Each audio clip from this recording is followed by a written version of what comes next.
اعوذ باللہ السمیع العلیم من الشیطان الرجیم بسم اللہ الرحمن الرحیم۔ سورہ الکہف جو ہے اس کے پہلے رکوع میں اللہ فرماتے ہیں کہ سب تعریفیں اللہ کے لیے ہیں جس نے اپنے بندے پر قرآن نازل کیا اور اس میں کچھ کجی نہ رکھی تاکہ وہ ایمان لانے والوں کو خوشخبری اور منکرین کو آفات سے ڈرائے۔ پھر فرمایا کہ رسول کا کام فقط راستہ دکھا دینا ہے، اس پر چل کر دکھانا ہے۔ اس کے بعد اصحاب الکہف کا قصہ بیان فرمایا ہے، اور سورہ کہف کے دوسرے اور تیسرے رکوع میں اللہ نے اصحاب کہف کا جو واقعہ ہے وہ مفصل بیان کیا ہے کہ اللہ نے اس وقت کے فتنوں سے بچانے کے لیے اپنے بندوں پر مہربانی کی اور فتنوں سے بچانے کے لیے انتظام فرمایا۔ اصحاب کہف کے قصے کے اندر یہ مفید سبق اللہ نے رکھا ہے کہ اللہ ہی کو رب ماننے اور فقط اللہ ہی کی عبادت کرنے سے دلوں کو بڑی تقویت ملتی ہے۔ اس کے بعد سورہ کہف کے چوتھے رکوع میں اللہ فرماتے ہیں کہ یہ کہیے کہ یہ کام میں کل کروں گا مگر یہ کہ اگر اللہ چاہے، انشاءاللہ کا لفظ لازمی استعمال کیا جائے گا۔ پھر اللہ فرماتے ہیں کہ اے نبی صلی اللہ علیہ وسلم صرف انہی سے ہر وقت میل جول رکھو جو صبح و شام اللہ کو یاد کرتے ہیں اور اللہ کی رضا کے طالب ہیں۔ پھر فرمایا کہ منکروں کے لیے عذاب علیم تیار کر دیا گیا ہے اور ایمان والوں کو انعام میں جنت کے باغات ہیں اور وہ اچھی جگہ اور اچھا بدلہ ہے۔ پھر سورہ کہف کے 5ویں رکوع میں اللہ نے دو آدمیوں کی مثال بیان کی ہے کہ ایک شخص کو خوبصورت باغ عطا کیا تو اپنی خوشحالی پر غرور میں آ گیا اور اللہ کی ناشکری کر بیٹھا۔ اس نے قیامت کا مذاق اڑانا بھی شروع کر دیا، جبکہ دوسرا شخص صاحب ایمان اور صاحب یقین تھا لیکن معاشی طور پر بڑا تنگ دست تھا۔ اس نے باغ والا جو خوشحال شخص تھا، جو ناشکرا تھا، اس کو کہا کہ اے بدبخت، اللہ کی نافرمانی نہ کر جس نے تمہیں سب کچھ دیا ہے۔ وہ باز نہ آیا اور آخرکار ناگہانی آفت سے اس کے باغ کو برباد کر دیا گیا، اور پھر وہ افسوس کے ساتھ اپنے ہاتھ ملتا رہ گیا کہ کاش وہ ایمان لے آتا۔ وآخر دعوانا الحمد للہ رب العالمین۔ صاحب بات چل نکلی محمدن لا اور ٹرانسفر آف پراپرٹی ایکٹ 1882 کے پرسپیکٹو میں جو اسینشلز بنتے ہیں ایک ویلڈ گفٹ کے۔ اب آپ کو پتہ ہے کہ ویلڈ گفٹ کے لیے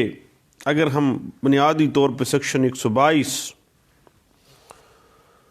ٹرانسفر آف پراپرٹی ایکٹ 1882 کو دیکھتے ہیں تو وہ اسی طرح ہی ہے کہ کوئی بھی موویبل یا اموویبل پراپرٹی جو کہ ایک ڈونر ایک ڈونی کو بلا بدل دے دیتا ہے، ود آؤٹ کنسیڈریشن، رضامندی کے ساتھ منتقل کر دیتا ہے، اور جو ڈونی ہے وہ یا اس کی جانب سے کوئی دوسرا شخص اس کو قبول کر لیتا ہے۔ یعنی اس حوالے سے اگر ہم دیکھیں اور اس کے بعد پھر ہم Muslim personal law Mohammedan law by D F Mulla کی سیکشن 150 کو دیکھیں تو وہ واضح کر دیتا ہے کہ بنیادی طور پر 3 بیسک انگریڈینٹس ہیں ہبہ کے، گفٹ کے۔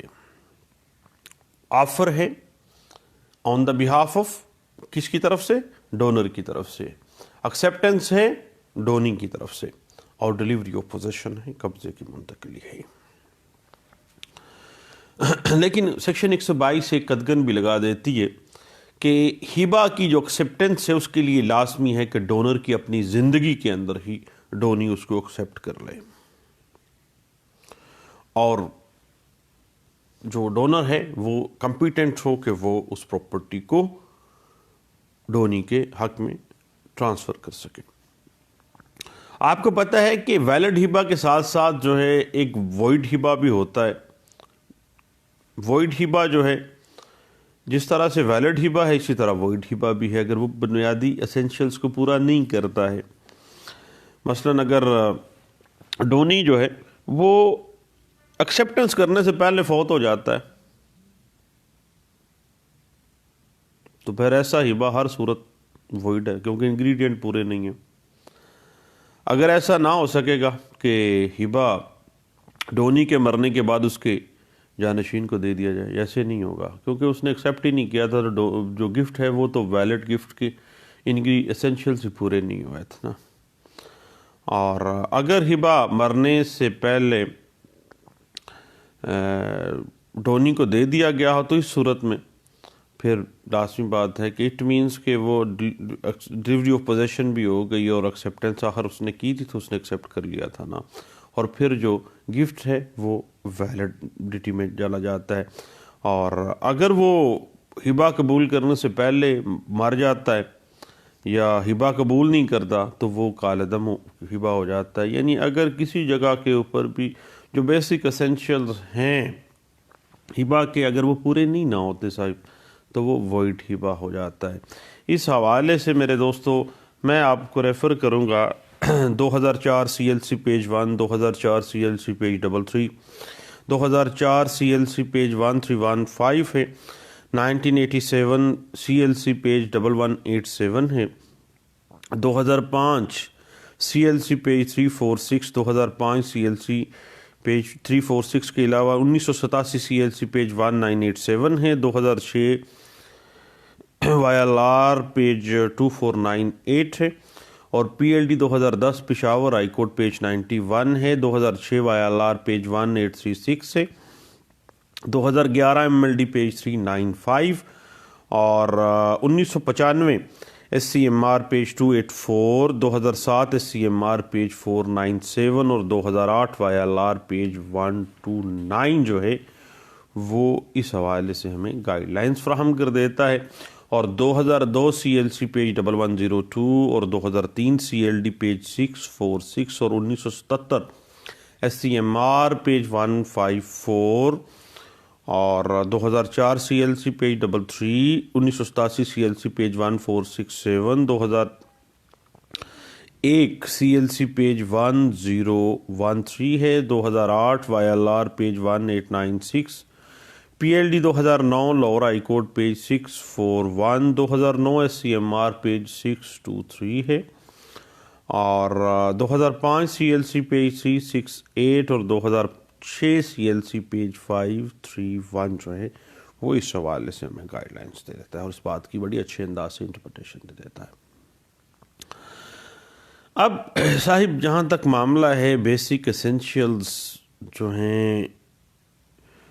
ایک ویلڈ ہبے کے، ایک ویلڈ گفٹ کے، اس میں پہلی بات جو ہے نا وہ ہے ہبے کے لیے دو فریق یعنی ڈونر اور ڈونی، اور جو گفٹ پراپرٹی ہے وہ وجود رکھتی ہو اور ڈونر ہبہ کرنے کا مجاز ہے، اور ڈونر قانونی طور پر کمپیٹنٹ ڈونر ہونا چاہیے، یعنی قانونی طور پر معاہدہ کرنے کا اہل ہونا چاہیے۔ اس کے بعد جو بھی پراپرٹی گفٹ ہونے لگی ہے وہ قابل انتقال ہو اور ہبہ والنٹیرلی رضاکارانہ طور پر اور وداؤٹ کنسیڈریشن ہے، اور ہبے ڈونر کی طرف سے آفر کے بعد اس کی ڈوننگ یا اس کی نمائندے کی جانب سے اس کی ایکسیپٹنس ہے۔ اور ایک اہم بات کہ ہبہ ہمیشہ دو زندہ آدمیوں کے درمیان طے پاتا ہے، یعنی ڈونر اور ڈونی دونوں فریقین زندہ ہوں، یہ نہیں ہے کہ فلانا مر گیا میں اس کے نام پہ جو ہے نا وہ ہبہ کروں، ایسے نہیں ہے۔ اس کے بعد جہاں تک معاملہ آپ کو پتہ ہے کہ رجسٹریشن آف گفٹ ڈیڈ ہے تو سیکشن 17 رجسٹریشن ایکٹ جو ہے وہ واضح کر دیتی ہے صاحب کہ رجسٹریشن لازمی ہونی چاہیے، لیکن اسلامک جو محمدن لا ہے شریعت اسلام ہبہ کی رجسٹریشن ضروری بھی نہیں ہے۔ اس کے بعد ڈیلیوری آف پوزیشن ہے کہ جو چیز آپ گفٹ کر رہے ہیں اس کا قبضہ منتقل بحق ڈونی ہو جائے گا۔ اور اس حوالے سے دیکھیے گا کہ بدل، سب سے پہلے ہم آبسنس آف کنسیڈریشن کو دیکھ لیتے ہیں کہ کنسیڈریشن اسی مفہوم کے تحت آتا ہے جس طرح سے آپ کو پتہ ہے کہ سیکشن 25 ہے کانٹریکٹ ایکٹ 1872 کا، یعنی اگر کنسیڈریشن کے اندر کوئی بھی بدل ہوتا ہے، لیکن جہاں معاملہ گفٹ کی صورت میں آتا ہے تو بلا بدل ہے، ود آؤٹ کنسیڈریشن ہے، لاو اینڈ افیکشن جو ہیں اس کی بنیاد پر ہبہ ہوگا، کیونکہ لاو اینڈ افیکشن کبھی بھی بدلے کی صورت میں نہیں آتے، کنسیڈریشن فال نہیں کرتے ہیں۔ اور جو بھی ہبہ آپ کو پتہ ہے کہ لاو اینڈ افیکشن کی وجہ سے کیا جاتا ہے وہ آپ کو پتہ ہے بلا بدل ہی کہلاتا ہے۔ لیکن ایک بات ذہن میں رکھیے گا کہ اگر ہیبے کے عوض کچھ پراپرٹی ڈونر کو دے دیتا ہے تو دین یہ ہبہ نہ ہوا، یہ تو لین دین ہو گیا، اور یہ پھر ہبے کی جو بیسک ویلڈ ہبے کے ایمبٹ میں نہیں آتا ہے۔ یعنی ہبے کے لیے یہ پہلی چیز یہی ہے کہ وہ ود آؤٹ کنسیڈریشن ہونا چاہیے، اور پھر جو ہے ہبہ کا جو ڈونر ہے اس کی موجودگی لازمی عنصر ہے، کیونکہ وہ آفر کرنے والا شخص ہے، اور کوئی بھی شخص جو کہ بالغ ہے، پروڈنٹ مائنڈ ہے، اور اپنی جائیداد کے حوالے سے کوئی معاہدہ کر سکتا ہے اور اپنی پراپرٹی کو منتقل کرنے کا اہل ہے، تو وہ کمپیٹنٹ ڈونر ہے۔ اور نابالغ کی طرف سے اگر کوئی ہبہ کیا گیا ہے تو وہ بھیا وائڈ ہوگا، وائڈ گفٹ میں فال کر جائے گا۔ اسی طرح ایک جو ٹرسٹی ہے وہ بھی ٹرسٹ پراپرٹی کو گفٹ میں نہیں لے کے جا سکتا، کیونکہ وہ کمپیٹنٹ ہی نہیں ہے، کیونکہ وہ معاہدے کے ذریعے قطعی صورت اس بات کا کمپیٹنٹ نہیں ہے۔ یعنی ڈونر کا کمپیٹنٹ ہونا مینڈیٹری ہے، اور مالک ہونا، مالک تب ہی ہوگا نا جب وہ کمپیٹنٹ ہوگا، اس کے پاس وہ پراپرٹی ہے۔ اس کے بعد بات آ جاتی ہے ڈونی کی، یعنی جس کے حق میں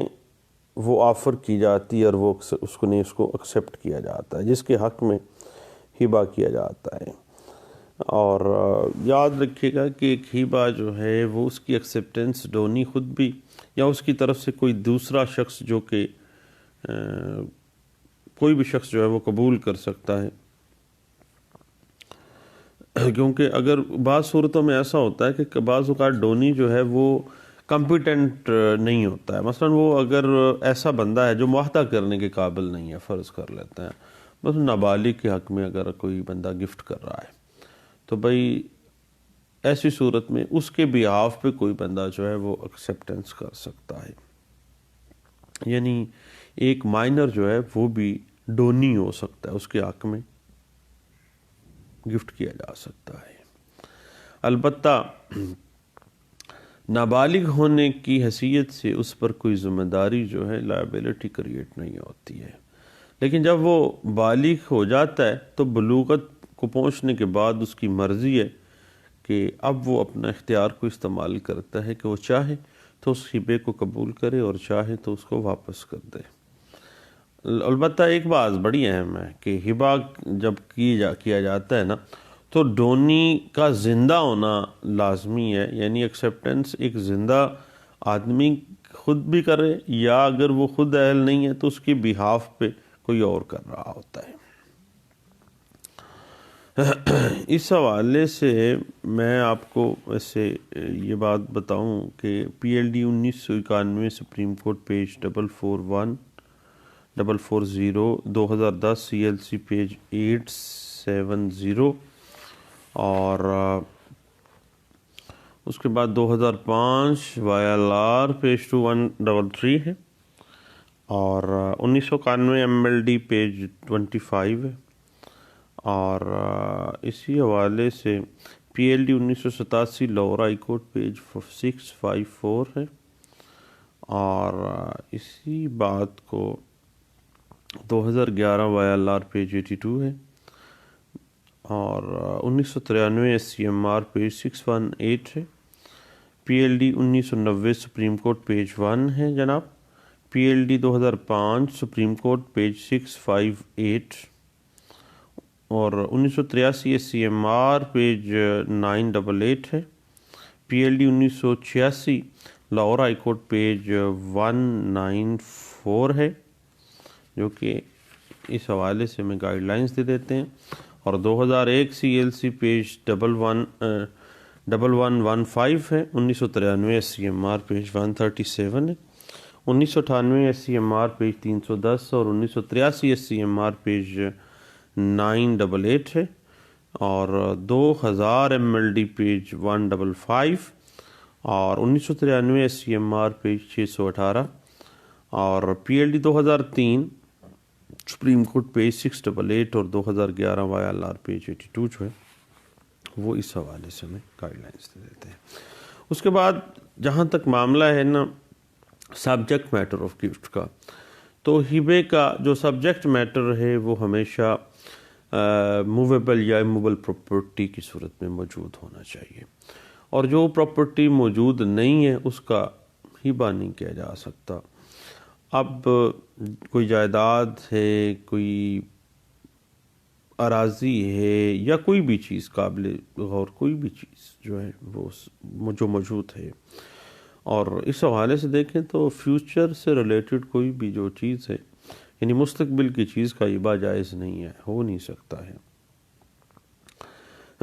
اب